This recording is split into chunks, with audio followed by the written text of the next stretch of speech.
आप जानना चाहेंगे कि क्यों इस वक्त इलेक्शन कमीशन जो है वो फैसला नहीं कर पा रहा रिजर्व सीट्स के हवाले से। क्या उसके ऊपर प्रेशर है या क्या उसकी अपनी स्ट्रेटजी या किस किस तहत वो देख रहा है इस पूरे मामले को? ज़ाहिर है कि इलेक्शन कमीशन पाकिस्तानी हालात में बड़ी मुश्किलात में घिरा हुआ है।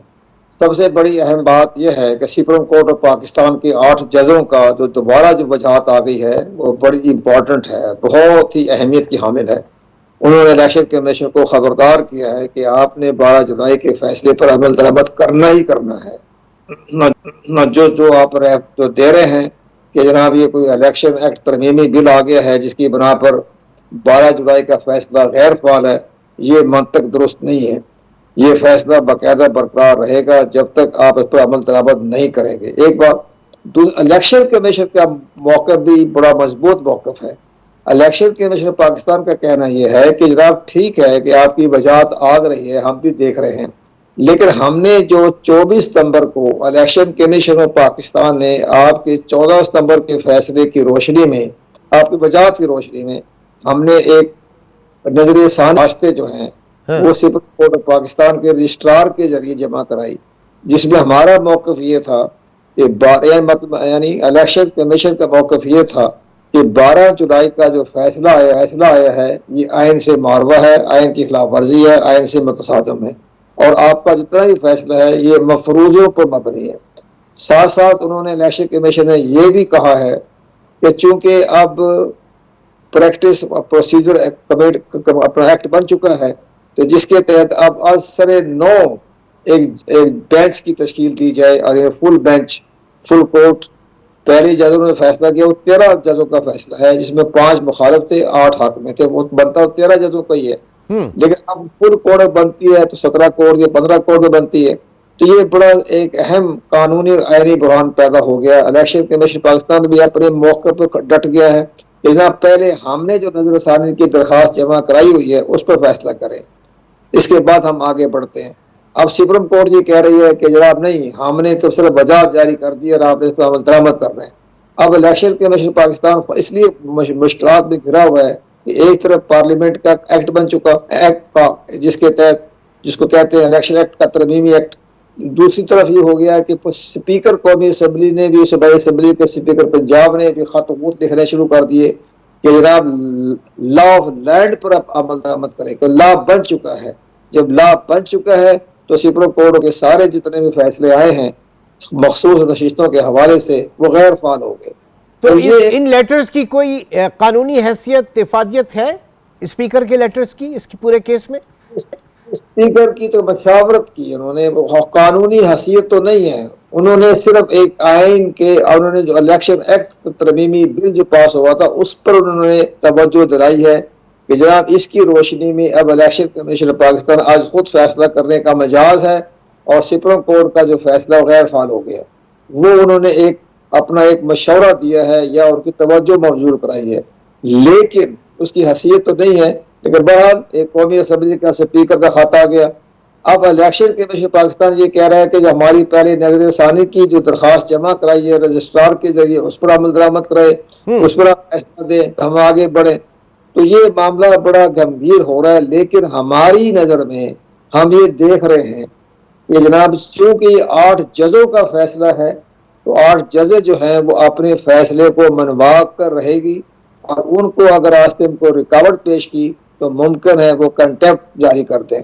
और तो अगर ये कंटेम्प्ट होती है तो वो किस लेवल के ऊपर होगी? क्योंकि इलेक्शन कमीशन इसी सूरत में होगी ना कि वो अपने उस प्रीवियस फैसले को और लॉ ऑफ द लैंड के ऊपर अगर वो चले जो इस वक्त वो कह रहा है, जो उसका मौक़िफ़ है, उसके ऊपर कंटेम्प्ट फिर कहां किस लेवल तक बन सकती है और उसके क्या कॉन्सिक्वेंसेस हो सकते हैं? जैसे कि हमारा एक तजर्बा है या हम कानून को हमने भी पढ़ा है, हम भी कानून के तालिब इल्म रहे हैं, लेकिन हमें ये नजर आ रहा है कि सुप्रीम कोर्ट ऑफ पाकिस्तान जो है वो अपने फैसले से पीछे नहीं हटेगी। अगर वो पीछे हट गई तो रेट खत्म हो जाती। 8 जजों का फैसला है, 8 जजों का, तो वो तो जब ये देखेगा कि ना हमने हुक्म जारी कर दिया, आपने हमारे पर अमल दरामद नहीं किया, तो आइन की आर्टिकल 190 के तहत तमाम इदारे सुप्रीम कोर्ट ऑफ पाकिस्तान के हुक्म के ताबे हैं, उसके वो भी आर्टिकल 190 का भी वो सारा ले सकते हैं। इलेक्शन कमीशन पाकिस्तान को कहेगा जी आपने नजर सानी की दरखास्त ठीक है रजिस्ट्रार के जरिए दिएगा, लेकिन हम उसको मुस्तरद करते हैं। जब वो कोई मुस्तरद करने की एक बात आ जाए या फैसला आ जाए तो फिर इलेक्शन कमीशन पाकिस्तान को लाजमी तौर पर वो 12 जुलाई के फैसले पर अमल दरामद करना पड़ेगा।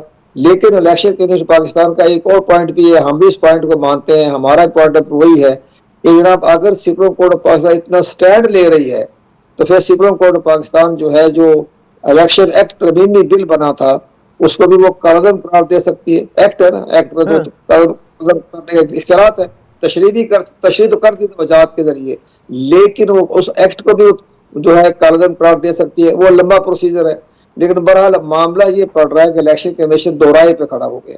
नहीं तो इलेक्शन कमीशन डिमांड ये कर रहा है कि जनाब आपके प्रैक्टिस एंड प्रोसीजर एक्ट के तहत नजरसानी में वो लार्जर बेंच के अंदर जाना चाह रहा है।